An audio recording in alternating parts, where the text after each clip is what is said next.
రాష్ట్రాల్లో లక్షలాది ఎకరాలకు సాగునీరు అందిస్తున్న నాగార్జున సాగర్ ప్రాజెక్టు ప్రతిష్ట రానున్న రోజుల్లో మసకబారనుందా? 1967లో ప్రాజెక్టు నీటి నిల్వ సామర్థ్యం 408 టీఎంసీలు. ప్రాజెక్టులో పూడిక పేరుకుపోవడంతో నీటి నిల్వ సామర్థ్యం రోజురోజుకి తగ్గిపోతోంది. ప్రస్తుతం ప్రాజెక్టు నిల్వ సామర్థ్యం 300 టీఎంసీలకు తగ్గిపోయింది. అసలు ప్రాజెక్టు కింద స్థిరీకరించిన వాస్తవ ఆయకట్టును కృష్ణమ్మ ఎందుకు చేరుకోవడం లేదు? భవిష్యత్తు తరాలకు నాగార్జున సాగర్ ప్రాజెక్టు చరిత్ర తెలిసే అవకాశం లేకుండా పోతుందా? నాగార్జున సాగర్ ప్రాజెక్టుకు పొంచి ఉన్న ప్రమాదంపై 10 టీవీ గ్రౌండ్ రిపోర్ట్.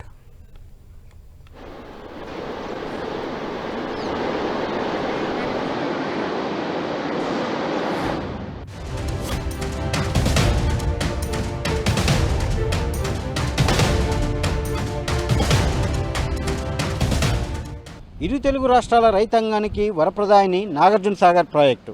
ఈ ప్రాజెక్టు లక్షల ఎకరాలకు సాగునీరు అందించడంతో పాటు ఇటు వేలాది గ్రామాలకు త్రాగునీరు అందిస్తుంది. అయితే ఈ ప్రాజెక్టు నిర్వహణలో ఎన్నో లోపాలు చుట్టుముట్టి ఉన్నాయి.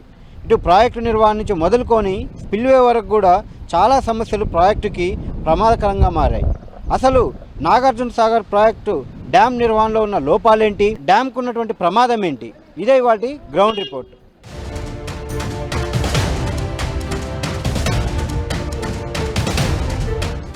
తెలుగు రాష్ట్రాల ప్రజలు ఆధునిక దేవాలయంగా కీర్తించేటువంటి నాగార్జున సాగర్లో ప్రధాన ముప్పు పూడిక.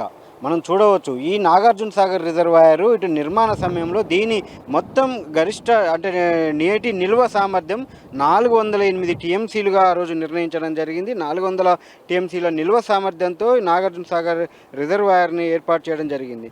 అంటే ఆ రోజు నుంచి కూడా అంటే దాదాపు ఇటు రెండు రాష్ట్రాల్లో దాదాపు 22 లక్షల ఎకరాల ఆయకట్టు స్థిరీకరించి ఈ ప్రాజెక్టు ఏర్పాటు చేయడం జరిగింది.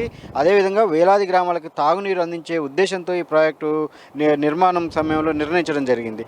అయితే దాదాపు అప్పటి నుంచి దాదాపు ఇప్పటి వరకు కూడా ఏదైతే 1955లో ఇటు డ్యామ్ నిర్మాణానికి శంకుస్థాపన అయితే 1967లో డ్యామ్ నిర్మాణం పూర్తయింది. అప్పటి నుంచి దాదాపు 70 ఏళ్ళ వరకు అంటే ఇప్పటి వరకు కూడా ఎప్పుడు కూడా దీంట్లో ఒక తట్టెడు మట్టి కూడా దీంట్లో తీయలేదు. మనకేంటంటే ఈ ప్రాజెక్ట్ అంతా కూడా ఎగువ నుంచి వచ్చేటువంటి వరదలతో మొత్తం నీటి ప్రవాహం ఎప్పటికప్పుడు రిజర్వాయర్లకు చేరుతుంటుంది. రిజర్వాయర్ ఎప్పుడు కూడా ఇక్కడి నుంచి కిందికి చేరటం లేదంటే కాలువల ద్వారా సాగునీరు అందించడం లాంటివి జరుగుతూ ఉంటుంది. ఈ వరద వచ్చే క్రమంలో అంటే వరద నీరు వివిధ ప్రాంతాల నుంచి నదికి చేరే సమయంలో అక్కడ ఉన్న మట్టి ఇసుక అంతా కూడా నదికి చేరుతూ ఉంటుంది. అలా మొత్తం కోతలకు గురై జలాశయంలోకి భారీగా మట్టి వచ్చి చేరుతుంటుంది, రాళ్ళు వచ్చి చేరుతూ ఉంటాయి. అలా చేరుతున్న సమయంలో అక్కడ వచ్చేటువంటి మట్టి ఇక్కడి నుంచి మాత్రం కిందికి పోకుండా ఉంటున్న పరిస్థితి. ఇది మొత్తం 590 అడుగుల మొత్తం అంటే దాని గేట్ వరకు చూస్తే మొత్తం లెవెల్ గరిష్ట నీటి మట్టం 590 అయితే గేట్ల వరకు క్రస్ట్ గేట్ల వరకు 546 మనకు అనుకోవచ్చు. అంటే 546 అడుగుల వరకు కూడా పైన మాత్రమే నీళ్లు కిందికి పోతాయి. అక్కడ కింద స్థాయిలో ఎక్కడ కూడా నీళ్లు కేవలం కాలువల ద్వారా సాగునీటి కాలాల ద్వారా మాత్రమే వెళ్తే అవకాశం ఉంటుంది. కాబట్టి అక్కడి నుంచి మట్టి రాళ్ళు వెళ్ళే పరిస్థితి ఉండదు. ఇదంతా కూడా ముందు భాగం క్రస్ట్ గేట్ల వైపు నుంచి మొత్తం వస్తే పూడిక వచ్చి చేరుతుంటుంది. కాబట్టి ఈ ప్రస్తుతం నాగార్జున సాగర్ అధికారికంగా చూస్తే టీఎంసీలు అంటే నీటి నిల్వ పూర్తి సామర్థ్యం 312 టీఎంసీలు. అంటే చూసుకున్నట్లయితే ఒకప్పుడు 408 టీఎంసీల నుంచి 312 టీఎంసీలకి తగ్గింది అధికారికంగా. కానీ వాస్తవ లెక్కలు సిడబ్ల్యూసి కేంద్ర వాటర్ కమిషన్ ఇస్తున్న గణాంకాల ప్రకారం తాజాగా అప్డేట్ చేసినటువంటి దాని ప్రకారం చూస్తే 112 టీఎంసీల పైచీలకు మొత్తం కూడా పూడిక చేరుకోకపోయిందని చెప్పి అయితే అధికారికంగా ఏదైతే కేంద్ర వాటర్ కమిషన్ ఇప్పటికే నిర్ధారించిన పరిస్థితి ఉంది. 2010 తర్వాత 2016 నాటికి 108 టీఎంసీలు, 2020 నాటికి 110 టీఎంసీలు, ఈ ఏడాది మార్చి నాటికి సుమారు 112 టీఎంసీల పైచీలకు నీటి నిల్వ సామర్థ్యం తగ్గినట్లయితే ఇటు జలసంఘం సంబంధించిన నిపుణులు అభిప్రాయపడుతున్నారు. ఓవరాల్గా చూస్తే దాదాపు ఇదే కనుక కొనసాగితే మరింత భవిష్యత్తులో కూడా ఈ నీటి నిల్వ సామర్థ్యం అనేది తగ్గే అవకాశం ఉంటుంది. దాంతో ఆయకట్టుపై తీవ్రమైన ప్రభావం పడే అవకాశం ఉంటుంది. కాబట్టి ఈ నీటి నిల్వ సామర్థ్యం కనుక తగ్గుకుంటూ పోతుంటే భవిష్యత్తులో ఇదంతా కూడా ప్రశ్నార్థకంగా మారే అవకాశం ఉంటుంది.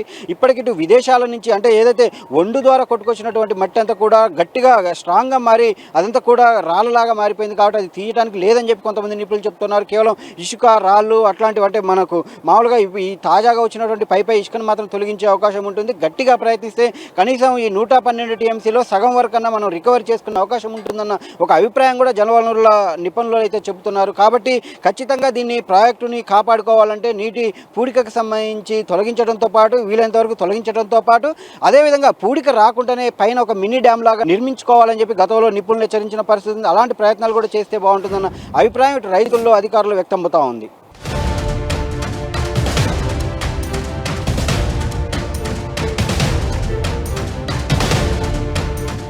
నాగార్జున సాగర్ ప్రాజెక్టుకి సంబంధించి కీలక భాగంగా చెప్పుకోవచ్చు స్పిల్వే.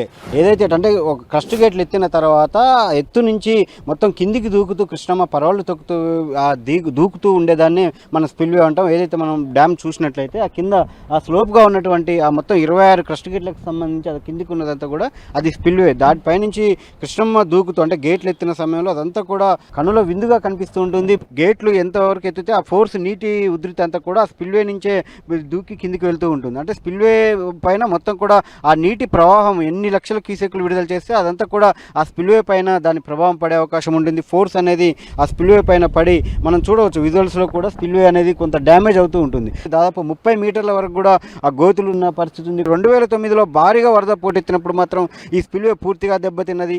దాంతో 2010-12 మధ్యలో ఇటు దాదాపు 40 కోట్లతో మరమ్మతులు నిర్వహించారు. అప్పుడు జాతీయ నిర్మాణ సంస్థ ఎన్ఏసీని సూచించిన మేరకు కాంక్రీట్ మిక్స్డ్ డిజైన్ ప్రకారం M60 grade silica fume steel wire ఫైబర్తో గుంతలను పూడ్చారు. గుంతలు పూడ్చేందుకు స్టీల్ వైర్ ఫైబర్ 40 కిలోలు వినియోగించారు. ఆ ప్రాంతాల్లో ఎక్కడో ఒక చోట మినాయిస్తే స్పిల్వే ఎక్కడ కూడా దెబ్బతినలేదు. కానీ తిరిగి కొత్త ప్రాంతాల్లో గుంతలు పడిన చోట అదే పద్ధతిలో మరమ్మతులు చేయాల్సి ఉన్నప్పటికీ కూడా అలా చేయకుండా అప్పటికప్పుడు తాత్కాలిక పద్ధతిలో చేయడంతో ఆ స్పిల్వే అనేది దెబ్బతింటున్న పరిస్థితి కనిపిస్తూ ఉంది. 2012లో మరోసారి స్పిల్వే భారీగా దెబ్బతిన్నది. డ్యామ్ స్పిల్వేకి M60 కాంక్రీట్ వాడినప్పటికి కూడా మిగతా విషయాలలో కొంత నెగ్లెక్ట్ చేసినట్టు తెలుస్తూ ఉంది. ఆ తర్వాత 2013, 2020, 2021 సంవత్సరాల్లో వచ్చిన వరదలకి స్పిల్వే పైన భారీగా దాదాపు 30 మీటర్ల లోపు భారీ గుంతలు ఏర్పడ్డాయి. ఆ తర్వాత స్పిల్వేకి సంబంధించి మరమ్మతులు నిర్వహించాలి, నిధులు విడుదల చేయాలని చెప్పినప్పుడు అక్కడ ఉమ్మడి రాష్ట్రంలో ఎప్పుడు కూడా ఈ స్పిల్వేకి సంబంధించి ప్రభుత్వం స్పందించకపోవడంతో 2020-21 వరకు కూడా అది అలాగే కొనసాగింది. 21లో గుంతల పరిమాణం పెరగడంతో అప్పుడు అధికారులు ఆందోళన వ్యక్తం చేశారు. ఇదే కొనసాగితే మాత్రం డ్యామ్కి ప్రమాదం ఉండే అవకాశం ఉంటుంది, ఏర్పడే అవకాశం ఉంటుందని ఆందోళన వ్యక్తం చేయడంతో 2022లో 20 కోట్ల రూపాయలు ప్రభుత్వం మంజూరు చేసింది. ఆ తర్వాత ఇటు మొత్తం అంటే అప్పుడు కొంత మరమ్మతులు అనేది నిర్వహించిన పరిస్థితి కనిపిస్తూ ఉంది. గత ఏడాది 3 నెలల వరకు కూడా నిరంతరాయంగా నీటి విడుదల అనేది కొనసాగిన నేపథ్యంలో మనం చూడవచ్చు మళ్ళీ ఆ స్పిల్వే అనేది దెబ్బతిన్న పరిస్థితి కనిపిస్తుంది. ఈసారి నీటి విడుదల ముందే అంటే స్పిల్వే డ్యామ్ నుండి నీళ్లు విడుదల చేయకముందే ఆ స్పిల్వేకి సంబంధించి మరమ్మతులు నిర్వహించాల్సి ఉన్నప్పటికీ కూడా ఈసారి కూడా మరమ్మతులు అనేది చేపట్టలేదు. దాంతో స్పిల్వే అనే దానికి మరోసారి డ్యామేజ్ భారీగా ఏర్పడే అవకాశం అయితే ఉంది. ఎగువన కురుస్తున్న వర్షాలకే నీటి విడుదల కొనసాగుతుంది. మన ప్రాంతంలో వరద వచ్చినప్పుడు ఇంకా ఎక్కువగా ఉండే అవకాశం ఉంటుంది. కాబట్టి ఈసారి ఖచ్చితంగా 2 నుంచి 3 నెలల పాటు నీటి విడుదల ఉంటుందని చెప్పి అయితే అధికారులు అంచనా వేస్తున్నారు. 2 నుంచి 3 నెలల పాటు స్పిల్వే పైన నీటి విడుదల కొనసాగినట్లయితే ఇప్పటికున్న గుంతలకు తోడు అదనంగా మరింత గుంతల విస్తరణ పెరిగే అవకాశం ఉంటుంది. దాంతో డ్యామ్కే ప్రమాదం ఏర్పడే అవకాశం ఉంటుందన్న ఆందోళన ఇటు అధికార వర్గాల్లో వ్యక్తమవుతా ఉంది. ఇప్పటికైనా మొత్తం నీటి విడుదల కొనసాగిన తర్వాత ఎప్పుడైతే గేట్లు బంద్ చేస్తారో ఆ బంద్ చేసిన తర్వాత మరొక ఏడాది పాటు సమయం ఉంటుంది. కాబట్టి ఖచ్చితంగా స్పిల్వేకి సంబంధించి కట్టుదిట్టమైన ఏదైతే జాతీయ నిర్మాణ సంస్థ ప్రతిపాదించిన దాని ప్రకారమే స్పిల్వే మరమ్మతులు నిర్వహిస్తే ఖచ్చితంగా డ్యామ్కి ఎటువంటి ప్రమాదం రాకుండా కాపాడుకోవచ్చు అని ఇక్కడ అధికారులు అయితే అభిప్రాయపడుతున్నారు.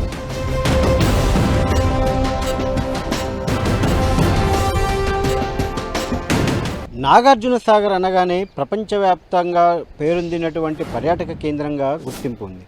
కానీ ఇక్కడ నిర్వహణ విషయంలో అంటే పర్యాటక పరంగా నిర్వహణ విషయంలో చాలా లోపాలు ఉన్నాయి. ప్రపంచ పర్యాటకులు వచ్చిన సమయంలో ఇక్కడ డ్యామ్కి సంబంధించి ఈ డ్యామ్ ఎలా ఉంది చూపించటం కోసం వాస్తవానికి ఇది మనం ప్రస్తుతం ఇక్కడ మినీ డ్యామ్ అంటారు, దీన్ని అంటే మోడల్ డ్యామ్ అంటారు. ఇదంతా కూడా నాగార్జున సాగర్ డ్యామ్కి సంబంధించి అసలు నాగార్జున సాగర్ డ్యామ్ ఎలా ఉంటుంది, దాని కుడి ఎడమ కాలువలు ఎలా ఉంటాయి, విద్యుత్ ప్లాంట్ ఎక్కడ వస్తుంది, ఇదంతా కూడా యాజ్ ఇట్ ఈజ్ ఇది మోడల్ డ్యామ్గా నిర్మించడం జరిగింది. ఇక్కడ చూస్తే ఇది కుడి కాలువ అనమాట. అంటే నాగార్జున సాగర్ నుంచి కుడి కాలువకి నీటిని విడుదల చేసినప్పుడు ఏపీకి సంబంధించిన ప్రాంతాలకి ఆయకట్టుకు వెళ్ళే సమయంలో ఈ కుడి కాలువ ద్వారా నీటిని విడుదల చేస్తారు. ఇది కుడి కాలువ అనమాట, చూడవచ్చు మనం. అదేవిధంగా ఈ డ్యామ్ మెయిన్ ప్రాంతం ఏదైతే అంటే ఈ కుడి కాలువ తర్వాత ఈ డ్యామ్కి సంబంధించి చూసుకున్నట్లయితే మరొకటి ఈ ప్రధాన డ్యామ్ అంటారు. అదే మనం డ్యామ్ చూడవచ్చు, నాగార్జున సాగర్ డ్యామ్ పైన మొత్తం ఇదంతా కూడా డ్యామ్ ప్రధాన ఆనకట్ట. ఈ ప్రధాన ఆనకట్ట అవతల రిజర్వాయర్ ఉంటుంది, జలాశయం. అది ఆ జలాశయము ఇది ప్రధాన ఆనకట్ట. ఈ ప్రధాన ఆనకట్ట తర్వాత ఇక్కడ మనం ఇదంతా కూడా ఈ గేట్లు, ఇక్కడ 26 గేట్లు ఉంటాయి, 26 క్రస్ట్ గేట్లు చేసి క్రస్ట్ గేట్ల ద్వారా స్పిల్వే కూడా మనం చూడవచ్చు.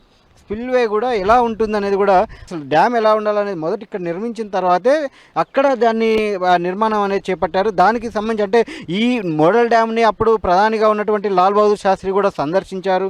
దీన్ని చూసి అంత ప్రయారిటీ ఉంది. ఎవరు వచ్చినా కానీ, ప్రముఖులు వచ్చినా కానీ, అదేవిధంగా సందర్శనకు కూడా పెద్ద సంఖ్యలో ప్రజలు వచ్చినా కానీ వాళ్ళందరికీ కూడా ఇక్కడ చూసి నాగార్జున సాగర్ డ్యామ్ దీని ప్రధాన భాగాలు ఎలా ఉంటాయి ఏంటి అనేది మొత్తం వివరించడంతో పాటు ఇదంతా కూడా గతంలో చేసేవారు. అయితే ఉమ్మడి రాష్ట్రంలో ఇదంతా కూడా నిర్లక్ష్యానికి గురైంది. కనీసం ఇప్పుడు డ్యామ్ కట్టుదిట్టమైన భద్రత అంటే తీవ్రవాదుల ముప్పు ఉగ్రవాద ముప్పు అనేది వచ్చిన తర్వాత, అంటే ఒక థ్రెట్ లిస్ట్లోకి వచ్చిన తర్వాత డ్యామ్ పైకి కనీసం సామాన్య ప్రజల్ని అనుమతించడం లేదు. కనీసం ఆ సందర్శనకు కూడా అనుమతించిన పరిస్థితి ఉంది. కేంద్ర బలగాలు, సిఆర్పిఎఫ్ బలగాలు దీన్ని డ్యామ్ నిర్వహణని అదుపులోకి తీసుకుని అంటే భద్రతని పర్యవేక్షిస్తున్న నేపథ్యంలో ఎవరిని కూడా అనుమతించిన పరిస్థితి ఉంది. కేవలం ఆ గేట్ల పైనుంచి, స్పిల్వే పైనుంచి పడేటువంటి నీళ్లను దూరంగా చూసి దగ్గరకు వచ్చి అక్కడ ఫోటోలు తీయడానికి తప్పితే డ్యాముకు సంబంధించి, నాగార్జున సాగర్ డ్యాము వెనక ఉన్నటువంటి చరిత్రకు సంబంధించి తెలుసుకునే ప్రయత్నం, సందర్శకులకు తెలియజేసే ప్రయత్నం కూడా ఇక్కడ లేదని చెప్పవచ్చు.